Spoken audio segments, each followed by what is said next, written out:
Hello, everyone, and welcome into CrushTheStreet.com. I'm joined today with Jeffrey Nielsen of Bullion Bulls Canada. He's a returning guest, a truth teller in the alternative media sector, and someone I'm looking forward to speaking to today and diving into the economy here. Jeff, thanks for joining me. Always a pleasure, Kenneth, and I look forward to another fun chat. Well, Jeff, one thing I would say is the Fed seems extremely uncertain here, and this is something you've covered. Your opinions on what they're doing and just kind of the instability of their decisions going forward here. But with the talk of raising rates, lowering rates, what do you suppose will happen? Say they surprise the markets and actually do raise interest rates here in September. Well, I've been really outspoken on this subject for quite a number of years. I've written pieces about the Federal Reserve Chairman, titled respectively, "The Boy Who Cried Exit Strategy" and "The Girl Who Cried Exit Strategy." Because, what we've had is a big, long smokescreen for 8 years. We've had a couple of corrupt administrators who never had any intention of raising interest rates, continually tossing out the trial balloons every few weeks and then puncturing their own balloons a few weeks later. And, what just amazes me is that this game has been able to go on so long. In the fable, "The Boy Who Cried Wolf," the boy only gets to cry wolf so many times before everyone starts to ignore him. And, certainly he'd never get to cry wolf for 8 years and still have anybody taken seriously. Yet the Fed heads, mouth this raising interest rates over and over again. And, the mainstream media, of course, preaches it like the gospel every time because presumably they're all so gullible that they've never even heard of the fable, "The Boy Who Cried Wolf." And so we get this surreal dialogue that has no semblance in reality. Bernanke spent 5 years boasting about the quote-unquote wealth effect that he was creating with all of his money printing. As a matter of elementary arithmetic and elementary logic, you cannot engage in an exit strategy and a wealth effect strategy at the same time. The two policy goals are absolutely mutually exclusive. So when we saw Bernanke boasting about the wealth effect he was creating with his reckless money printing, it was absolute proof that he was never even slightly serious about an exit strategy. That was all just lies and propaganda for the sheep. So, yes, the Fed will eventually raise interest rates. Nothing lasts forever. But if and when they do so in a meaningful manner, it will likely be as a deliberate effort to puncture the bubbles that they've been instrumental in manufacturing because, of course, the bubble and crash cycles of the banking crime syndicate can't go on forever. Once the bubbles reach a certain magnitude, there's no more money to be made by pumping them up and elevating them even further. They need to deflate the bubbles, fleece the sheep on the way down, and then start a new bubble and crash cycle. That's our system. Jeff, when it comes to the people in power, we know the rich are getting richer, the poor are getting poorer, and the ultra, 1% of 1% have greatly benefited from the crash of 2008. And you're talking about the fleecing of the people here. My question to you is, are these same people going to benefit the same way they have in the past during the next inevitable collapse that we are likely to have in the system? And that is the proverbial $64,000 question. And, if you can come up with anybody who can provide a concrete answer to that, let me know because they must have a crystal ball. The point, of course, here is that this time around, even before we go into the crash end of the bubble and crash cycle, all of our economies are already hopelessly insolvent. So, this is why I get extremely exasperated when I see a lot of supposed experts warning about a so-called quote-unquote deflationary crash approaching, because there's a fundamental flaw in all such analysis. The whole point here is that deflationary crash, by definition, is a purging of bad debt and malinvestment. and it's the most healthy thing that could ever happen. It's the cleansing process for capitalism. It's the only way that bad debt and malinvestment gets removed from an economy, and so an economy gets healthy again, it can grow. And of course, the obvious example here is Japan. Japan has never been allowed to purge. It's never gotten healthy again. So, we have this dynamic here of perpetuating an unsustainable paradigm. And the point here is that now they've reached a point where when we go down, how do we ever come up again out the other side? You see, to survive a deflationary crash, you have to have savings that you can cannibalize to tide you through that deflation. If you don't have such reserves to cannibalize, then when the deflationary crash hits, the only response is to either borrow or simply conjure more funny money out of thin air. Well, like I just said, our economies are already hopelessly insolvent. They can't borrow anymore. I mean, there's no borrowing that's going on today. All we have are these corrupt governments buying each other's bonds with funny money that they conjure out of thin air. It is the world's largest Ponzi scheme in history. It's the financial model of all of our governments. So how do you have a deflationary crash? How do they even crash the markets and then come out the other side again? So this is what I'm asking myself today, and this is why I'm deeply afraid that we're not going to be witnessing purely an economic event as we did with the crash of '08. I'm deeply afraid that these same oligarchs are going to mix in large amounts of war, maybe even a deliberately manufactured plague, as cover for the collapse of our entire system, so that they or their lackey politicians or their lackey central bankers are not fingered for causing the crime. Jeff, you are a very timely person to talk to about the gold, silver, the miners. Right now I'm looking at the GDXJ, and it was down 3%. And you are one of the few that have been calling this rally we're seeing a fake rally. So I want to get your thoughts here on what is going on. Well, I've tried to express the reasoning for this in a multitude of different ways, and I think a multitude of different persuasive ways. And I recently wrote a piece which you might be referring to, kind of summarizing some of the various pieces of evidence here. But I won't get into that. What we're seeing at the moment is that we're seeing this precious metals market that's supposedly rallying basically going sideways now. It'll meander a little bit higher for a week or so and then tails off right away again. But, for me, that's not the most important change. For me, the most important change is when I look at the propaganda.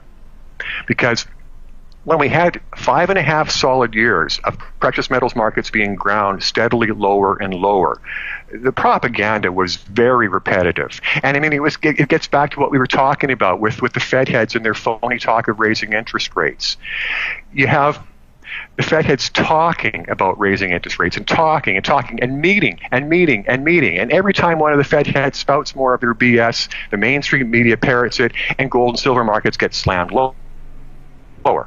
Then, of course, the Fed heads meet, nothing is done, and maybe for one day you see a little bump up in precious metals prices. So this is how perverse the markets have been for that 5.5-year period. The liars lie, and the market goes lower every single day. When their actions expose the lie, the markets only go higher for one day.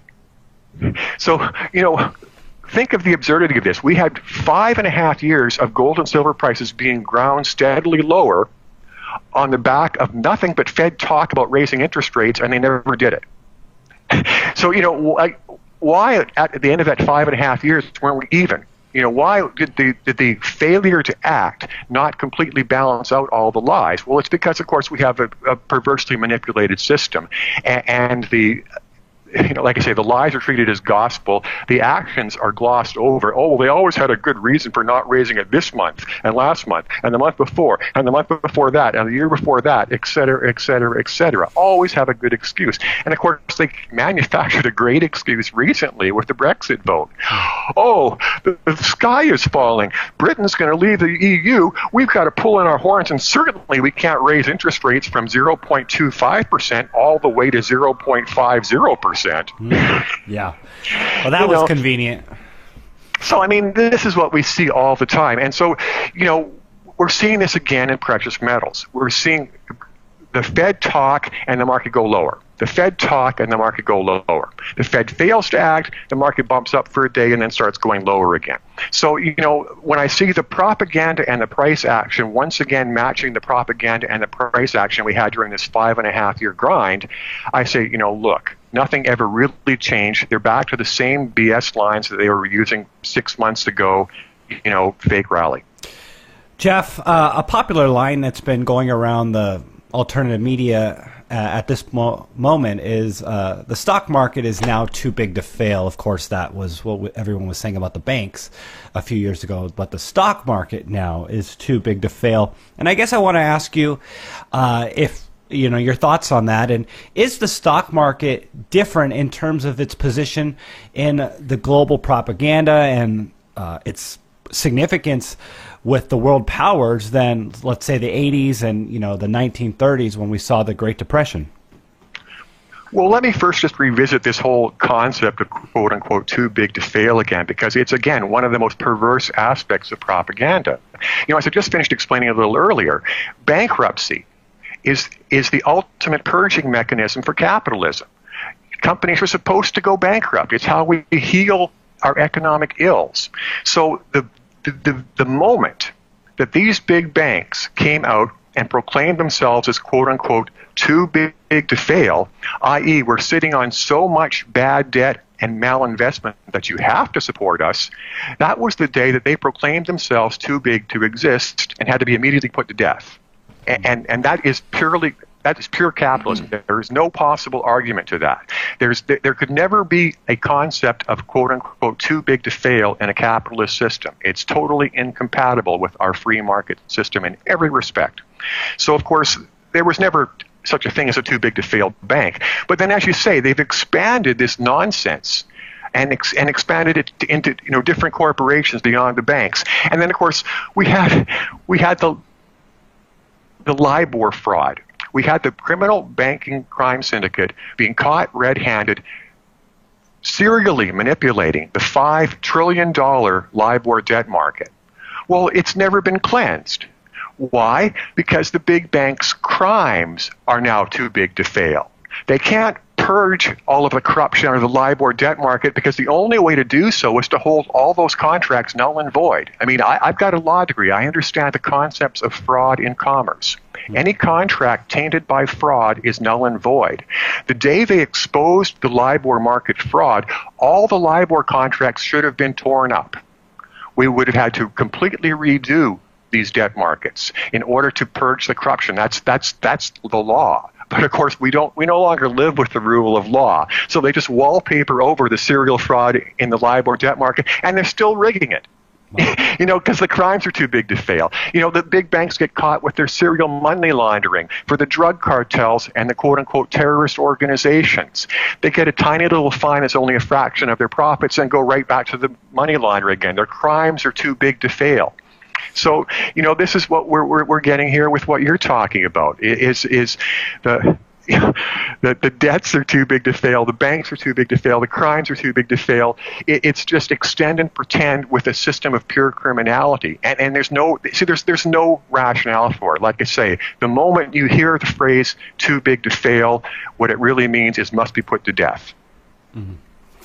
Well, and just to go into gold a little more and talk about, this fake rally versus, a real bull market. Many people are pointing towards negative interest rates as the reason for why we're seeing people want something tangible. They want real money. And, what are your thoughts then with negative yields and, negative real yields here in the U.S. when you subtract real inflation from the ultra low bond rates and, where people want to actually put their money? What are your thoughts on this? Well, by coincidence, I'm right in the middle of doing a two-part series specifically on negative interest rates. And the one piece points out what negative interest rates really are. They're a tax on capital. And the other piece that I'm about to write points out an equally obvious fact, which is that negative interest rates are entirely illegal. There's no such concept as a quote-unquote negative interest rate. By definition, interest must be an interest rate must be a positive number. It is the price we pay in exchange for the use of capital. You know, you don't get anything for free. There's supposedly no free lunch in the free market economy. You know, if you want the use of capital, you have to pay for it. So the coercive economic fascism of negative, quote-unquote, negative interest rates is just overt criminality. There could never, ever be a hypothetical example devised where a negative interest rate could be legitimate. So, you know, this is just naked criminality in every respect. But the other point of it here is these shameless liars in the central banks and the shameless liars in government have the audacity to claim that they're engaging in this open criminality of negative interest rates to, quote-unquote, stimulate our economies. Well, I mean, what could be more absurd? What is a bank doing with a negative interest rate that it applies to its corporate accounts? It's stealing the operating capital of business. How exactly do you stimulate any economy by taxing capital? How do you stimulate an economy by stealing the operating capital from business? You know, so you know, like I say, the negative concept of negative interest rates, it doesn't exist. It's just a euphemism for crime. The supposed policy justification for negative interest rates is total insanity. There's no economic rationale in there whatsoever. It's just charlatan economists who are being paid by corrupt bankers to pump their propaganda out. There's not an ounce of validity anywhere in this interest rate regime of crime. Well, I would agree with you, and I guess people just wouldn't save their money, and that's the point. They want people out there spending their money and not giving their principal and losing that principal. Well, of course, in the case of business, though, the point here is that the idea was, oh, gee, we'll hit the corporate world with negative interest rates, and then they'll use all their operating capital to reinvest in the economy. Well, of course, the fallacy there is companies only invest when there are legitimate opportunities available. So, you know, here we have these sick economies that are buried in debt, drowning in malinvestment, and of course, individually, we're personally drowning in debt. Wages have been destroyed. Unemployment is maximized. Sick economies. So where are the positive opportunities for businesses to deploy their operating capital? There aren't any. So this is the whole point here. We have this coercive crime of negative interest rates that's supposedly going to get businesses to spend. Well, no, it doesn't. And the example here is Denmark. I don't know if you're familiar with this. Denmark was the first regime to go fully negative. They have the most negative rates in the world. And you know what happened in Denmark? Companies began to prepay their corporate taxes in ever-increasing amounts. And they did this to hide their money from the banks who were stealing their operating capital via negative interest rates. Wow. The phenomenon got so extreme, and this is, like I said, insanity piled atop insanity. It got so extreme that Denmark's government had to pass a law limiting how much the corporations were allowed to prepay in taxes. Wow. Can you imagine one of our bankrupt regimes saying to corporations, you can't send us any more of your money right now? That's where it just gets to the impossibility of negative interest rates. Well, and so this is the whole point. You know, negative interest rates didn't cause Denmark's business community to go out and spend. It caused them to hide their operating capital. You know, not spend it, hide it. Well, of course, so they're stealing some of it in taxes. They're hiding the rest. You know, it's a recipe for depression. And of course, it's you know, this is the simple point with any tax. You never stimulate an economy with a tax. Right. You know, it's just nonsense. Jeff, you brought up negative interest rates being a crime and illegal, and it sounds like a crime. It sounds illegal to me, but you know, can you explain to me why exactly it is a crime? Yes, and the precise legal term that applies here is the concept known as consideration. So to make any contract legal and legitimate, there has to be a tangible financial benefit for both sides of the contract. So, you know, this is why in the business world, you'll frequently see contracts between two different entities, and, you know, where one side agrees to do something or to confer some benefit, and the other side agrees in return to pay the sum of $1. Right. And the whole point of this is that $1 is the legal consideration. It's what makes the contract legal. Without even that $1, the law is unequivocal. The contract is null and void. Only one side's getting a benefit. There must be something wrong here. We're going to wipe away this contract. It doesn't exist. So that's, of course, the underlying principle with negative interest rates. You have the you have the lender rather extending their capital, extending a benefit, and you have the borrower providing no consideration in return. So, I mean, like I said, this is one of the most elementary premises of law. Every first-year law student gets taught this as a fundamental premise of all commerce. Every legitimate contract must have consideration. No consideration, null and void, period.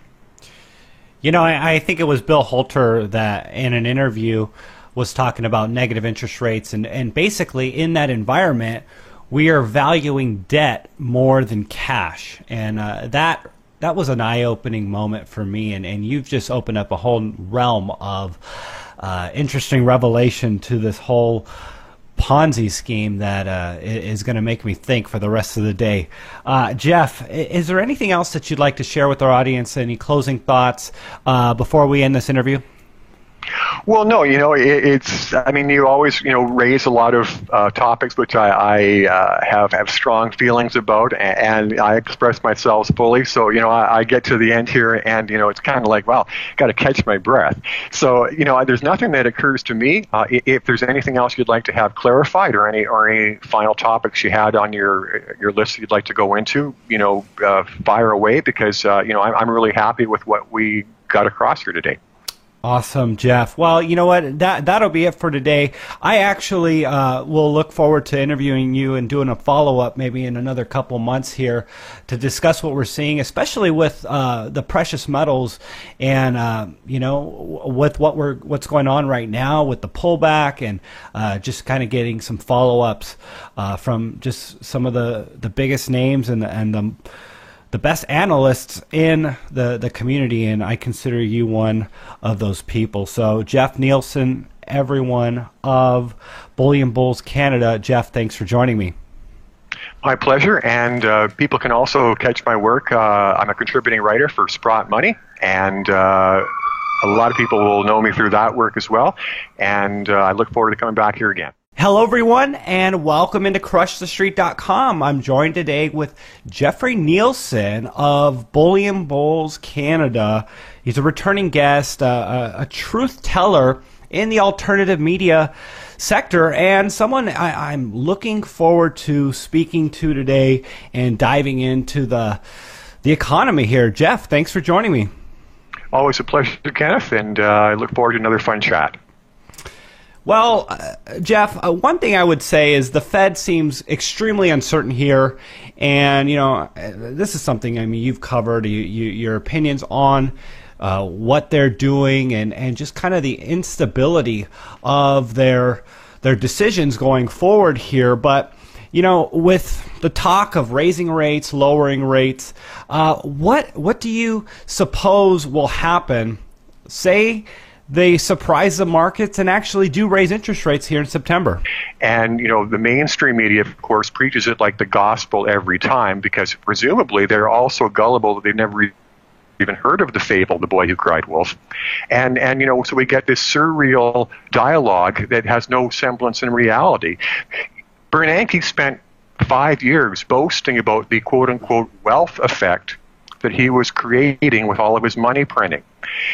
As a matter of elementary arithmetic and elementary logic, well, I've been really outspoken on this subject for quite a number of years. I've written pieces about the Federal Reserve Chairman, titled respectively "The Boy Who Cried Exit Strategy" and "The Girl Who Cried Exit Strategy," because, what we've had is a big, long smokescreen for 8 years. We've had a couple of corrupt administrators who never had any intention of raising interest rates, continually tossing out the trial balloons every few weeks and then puncturing their own balloons a few weeks later.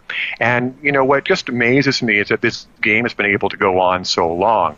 In the fable, The Boy Who Cried Wolf, the boy only gets to cry wolf so many times before everyone starts to ignore him.